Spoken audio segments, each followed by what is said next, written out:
Универзитетот Свети Климент Охридски во рамки на одбележувањето на патрониот ден промовираше 11 нови доктори на науки. Според зборовите на ректорот Коруновски, со промоцијата се докажува квалитетот на Битолскиот универзитет и на студентите кои се одлучиле своето образование да го надоградуваат токму на Универзитетот Свети Климент Охридски, а се продолжува и трендот на создавање кадри, при тоа внимавајќи да не дојде до хиперпродукција. Универзитетот во текот на денешнава промоција, како што кажав, ќе промовира 11 доктори на науки, тоа 4 од економскиот факултет во Прилеп, 3 од факултетот за туризам во Охрид, 3 од педагошкиот факултет во Битола и 1 од биотехничкиот факултет во Битола, што значи од различни струки, од различни земји и со тоа универзитетот ја збогатува сликата на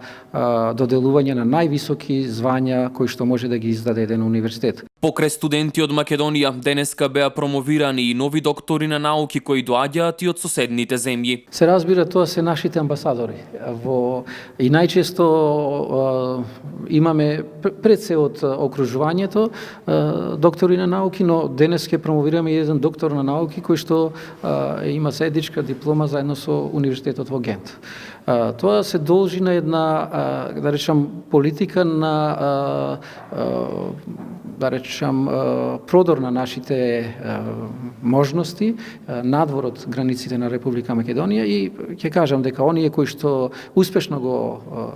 положиле тестот на добивање на највисоко звање, нивните позитивни искуства се најдобрата препорака за други да дојдат и да го стекнат тој степен на образование. До сега во рамки на 38 годишното постоење на Битолскиот универзитет Свети Климент Охридски, на неговите факултетски единици со титулата доктор на науки се стекнале 281 лице.